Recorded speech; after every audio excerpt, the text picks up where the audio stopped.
Final comments அதையே நான் சொல்லிடுறேன். என்ன சொல்கிறது, இந்தியாவில் கரண்ட் ஃப்ளக்சுவேஷன் இருக்கிறது உண்மைதான். சம்மரில் கரண்ட் ஃப்ளக்சுவேஷன் அப்படிங்கிறது ஜனங்களுக்கு எவ்வளோ பாதிப்பு இருக்கும் அப்படிங்கிறது அங்கே தமிழ்நாட்டு பொண்ணு எனக்குமே தெரியும். ஏன்னா நாங்கள் கோயம்பேடில் இருந்தவங்க தான். ஸோ எவ்வளோ வந்து கோயம்பேடு வந்து என் ஹஸ்பண்ட் சைடும் சரி, என் வீட்டு சைடும் சரி, டிப்பிக்கல் ப்ராப்பர் சென்னை தான் அப்படின்னு சொல்லும்போது, இந்த சைடு ராயபுரம் சைடு தண்டையார்பேட்டுன்னு சொல்லக்கூடிய காசிமேடுன்னு சொல்லக்கூடிய ஒரு சைடு எங்கள் அப்பா வீட்டு சைடு. எங்கள் ஹஸ்பண்ட் சைடு வந்து கோயம்பேடுன்னு சொல்லக்கூடிய obvious Koyambedu market, Koyambedu bus station அப்படின்னு சொல்லும்போது ரெண்டு டிப்பிக்கல் எக்ஸ்ட்ரீம் பார்ட்டாக இருக்கக்கூடிய ப்ராப்பர் சென்னை தான் எங்களோடது. அப்படின்னு சொல்லும்போது கரண்ட் ஃப்ளக்சுவேஷன் எவ்வளோ பெரிய டார்ச்சராக இருக்கும் சம்மரில் ஜனங்களுக்கு அப்படிங்கிறத என்னால் புரிஞ்சுக்க முடியுது.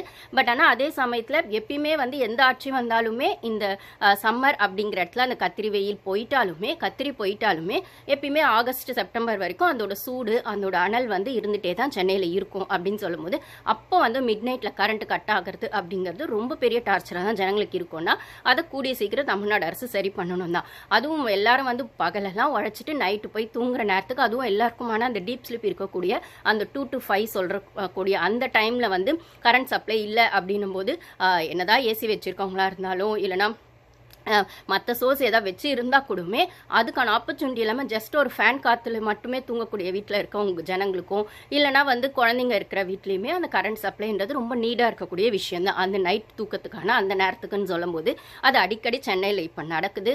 அதுவும் வந்து அந்த ஃபியூஸ் கேரியர்லாம் எடுத்துகிட்டு போயிடுறாங்க அப்படின்னு என்னதான் இவங்க வந்து டிவிகே கவர்மெண்ட் சொன்னாலுமே எல்லா இடத்துலையுமே அது ஒரு காரணமாக இருக்காது. ஸோ நிர்மல் குமார் அவர்கள் அதுக்கு அவங்க சொல்லியிருக்காங்க, அந்த நிர்வாகி அவர் சொல்லியிருக்காரு, நீங்கள் பார்த்துருப்பீங்க.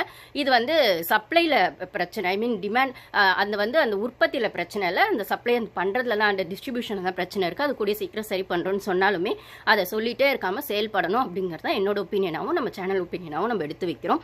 ஸோ வந்து இந்த ஒரு கண்டிப்பாக இந்த செப்டம்பர் வரைக்கும் அந்த அனல் சென்னையில் இருந்துகிட்டே இருக்கும் அப்படின்னு சொல்லும்போது அந்த தூக்கத்துக்கான விஷயமா மக்களுக்கான யதார்த்தமான ரொம்ப பேசிக் நீடாக இருக்கக்கூடிய அந்த கரண்ட் சப்ளை வந்து எல்லாருக்கும் ப்ராப்பராக டிஸ்டர்பன்ஸ் இல்லாமல் கிடைக்கணும். அதுக்கு வந்து எவ்வளோ இமீடியட் ஆக்ஷன் எடுக்க முடியுமோ துரிதமாக டிவிகே கவர்மெண்ட் செயல்படணுன்றதை நம்ம சேனல் சார்பாகவும் நம்ம சொல்லிக்கிறோம்.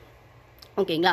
அதே மாதிரி அந்த ஃபியூஸ் கேரியர் விஷயத்தில் திமுக பண்ணியிருக்காங்க அப்படின்னும்போது ஓகே, 1-2 இடத்துல அது திமுக இருக்கலாம், மற்றவங்களா இருக்கலாம். ஆனால் அது என்னவா இருந்தாலுமே அதை ப்ராப்பராக கண்டுபிடிச்சி அதுக்கான எவிடன்ஸ் இவங்க தான் பண்ணியிருக்காங்க, இல்லை இந்த குரூப் பண்ணிட்டு இருக்காங்க, அவங்க எந்த கட்சி சார்பாக செய்கிறாங்களோ இல்லை தனிப்பட்ட முறையில் அதை திருடிட்டு போய் செய்கிறாங்களோ அப்படின்றது நம்மளுக்கு தெரியாது.